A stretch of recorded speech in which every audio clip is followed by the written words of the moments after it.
Bonjour chers élèves, alors aujourd'hui on va commencer notre chapitre numéro 4 qui s'appelle l'aire des polygones et on va travailler justement sur calculer l'aire ou la surface d'un polygone, d'un rectangle, d'un carré et entre autres des polygones réguliers. Et on va justement commencer avec le nouveau, c'est-à-dire l'aire des polygones réguliers.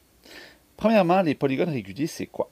Un polygone régulier, c'est une forme, une figure fermée, convexe, donc il n'y a pas de coin rentrant, dont tous les côtés sont isométriques, donc côté isométrique, et dont tous les angles sont également isométriques, angle isométrique. Donc quand je parle d'un polygone régulier, par exemple, je vais parler d'un triangle équilatéral, à trois côtés, d'un carré, quatre côtés, etc.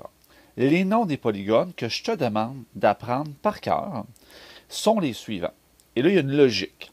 Donc, un triangle équilatéral, trois côtés. On aurait pu aussi l'appeler trigone, mais je sais que tu connais déjà triangle équilatéral, donc c'est important, on va le garder. Le carré, dont l'autre nom est le tétragone. Donc, carré, quatre côtés. Et là, après ça, on y va avec les préfixes, c'est-à-dire le début du mot. Pentagone, penta veut dire 5. Donc, pentagone, 5 côtés. Hexagone, 6 côtés. Heptagone, 7 côtés. Octogone, 8 côtés, comme octopus, à une pieuvre. Énéagone, 9 côtés. Décagone, 10 côtés. Endécagone, 11 côtés. Et dodécagone, 12 côtés. Bon, les noms continuent. On te demande de connaître ces 10-là, c'est-à-dire de 3 à 12 côtés. On te demande de les connaître par cœur, donc à étudier. Mets-toi une note ici, là. Ça, c'est à réviser dans les prochains cours pour pouvoir identifier tes polygones. On va tout de suite passer à comment on fait pour calculer l'aire, la surface d'un polygone régulier. L'aire d'une figure, c'est la mesure de sa superficie ou bien de sa surface. Il s'agit du nombre de carrés unitaires nécessaires pour recouvrir cette figure. Pour décrire une aire, on utilise des unités carrées telles que les mètres carrés, centimètres carrés ou millimètres carrés. Donc ça, tu as vu ça, primaire, secondaire 1. Là, je te fais un petit croquis que tu n'as pas besoin de prendre en note. Calculer l'aire ou la surface, donc par exemple pour un rectangle, bien, c'est regarder par exemple si ton rectangle mesure 2 par 4, c'est pas à l'échelle ici, bien, on regarde, on se sépare. 2, ça veut dire que j'ai deux rangées. 4, ça veut dire que j'ai 4 colonnes. Puis quand je calcule son aire, bien, ça revient à calculer le nombre de petits carrés unitaires qu'il y a à l'intérieur, qu'on appelle des unités carrées. Ça peut être des millimètres, ça peut être des centimètres, ça peut être des décimètres carrés. Pour calculer l'aire d'un pentagone, et ça, on va y revenir sur la logique de cette formule-là qu'on va te présenter plus tard, mais là, je te garoche une formule aujourd'hui qu'on va apprendre à appliquer.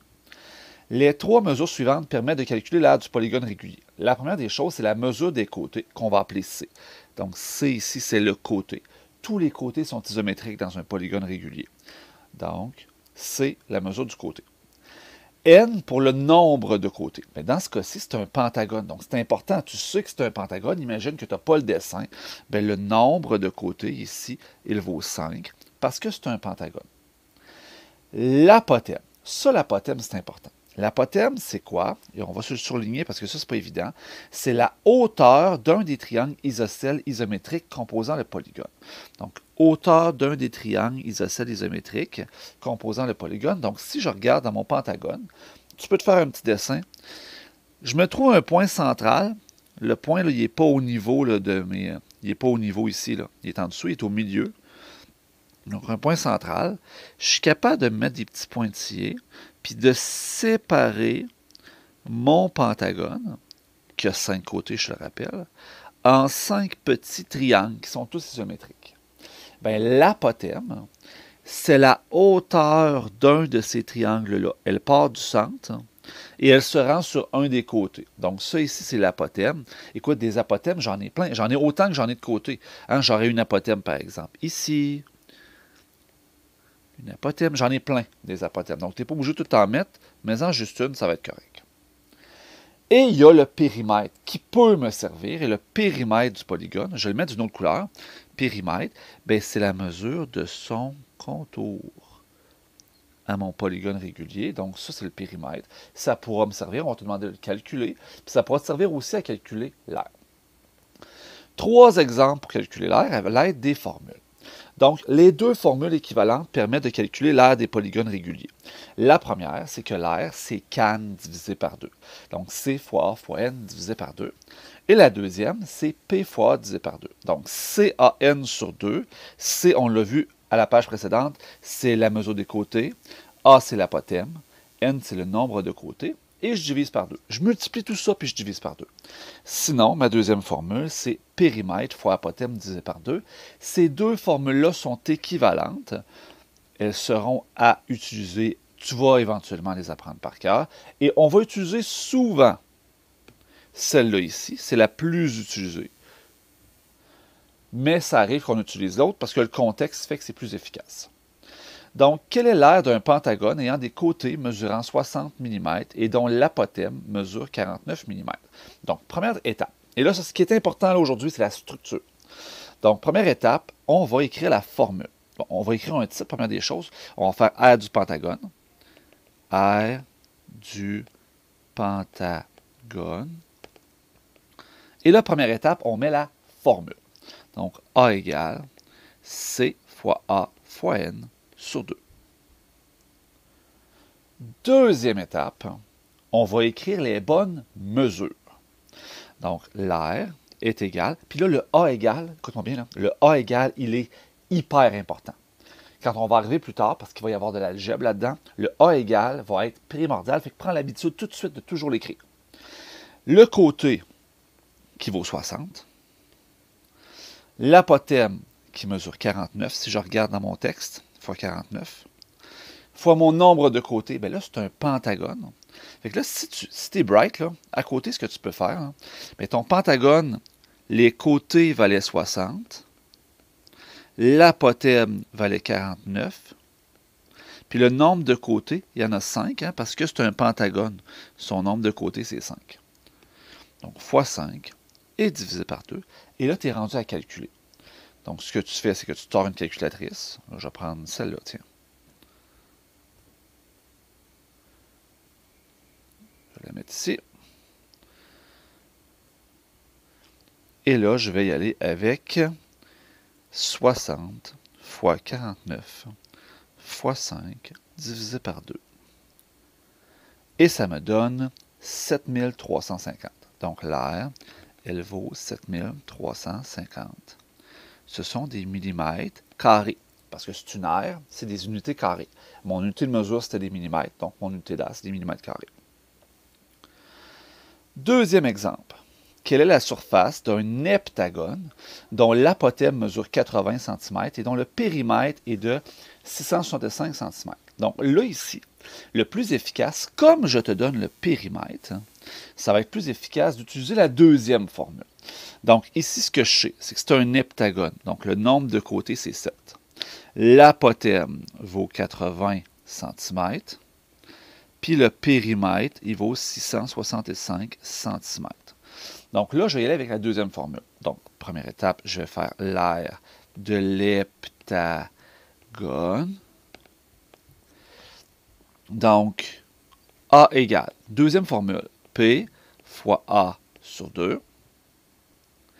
L'aire est égal à périmètre 665 fois l'apothème qui mesure 80 divisé par 2. On va aller le calculer. Donc, 665 fois 80 divisé par 2 me donne 26 600. 26 600 cm². Donc ça, ce serait la mesure de mon aire à l'aide de cette formule-là. Cependant, il y en a qui vont me dire « Ouais, mais moi, j'aurais mieux utiliser l'autre formule. Tu sais, j'aime mieux n'en apprendre rien qu'une. » Pas de problème. Si tu fais ça, je vais te faire un « ou ». Ça veut dire que tu as le choix, hein, ou des méthodes. Mais la première étape, à ce moment-là, ça va être de trouver la mesure des côtés, hein, parce que tu ne les as pas, tu en as besoin. La mesure des côtés, ça va être 665 divisé par 7 côtés, hein, parce qu'il y en a 7. Donc, 665 divisé par 7 te donne 95. 95 cm, qui est ta première étape. En deuxième étape, bien là, tu vas pouvoir trouver ton aire de l'heptagone. avec le fameux can divisé par 2. Donc, A égale C fois A fois N sur 2. A égale côté qui vaut 95 fois apothème qui vaut 80 fois nombre de côtés 7 divise par 2. Là, c'est un peu ridicule parce qu'on a divisé par 7 pour remultiplier par 7. On s'entend? Et mon R va valoir 26 600 cm². Donc, ces formules-là sont équivalentes. Dernier exemple, calcule la surface de ce polygone régulier. Donc, pour calculer la surface de ce polygone régulier-là, ce que je n'ai pas, c'est l'apothème. Cependant, dans ce cas-ci, comme les côtés sont parallèles, j'ai un nombre pair de côtés, hein, je remarque ici que, par exemple, ces deux côtés-là sont parallèles, puis j'ai plein de côtés qui sont parallèles, bien, j'ai le droit de prendre la largeur du polygone qui est inscrite ici, qui est de 22, et si je pars du milieu, ici, bien, ici, c'est 11 cm. Ça fonctionne juste lorsque j'ai un nombre pair de côtés. Prendre la largeur puis le diviser par 2. Quelle est la surface de ce polygone régulier-là? Puis on y va. Donc, R de l'octogone. A égale C fois A fois N sur 2. A égale, mes côtés valent 7,75 fois l'apothème qui vaut 11 fois 8 côtés divise par 2. Et l'air va valoir 7,75 fois 11. Oups, là j'ai un bug ici. 7,75 fois 11 fois 8 divise par 2. Ce qui va me donner une aire de 341. Dans ce cas-ci, ma question était en centimètres. Oups. Donc, ça va être des centimètres carrés. Pas plus compliqué que ça, et c'est ça qu'on applique aujourd'hui.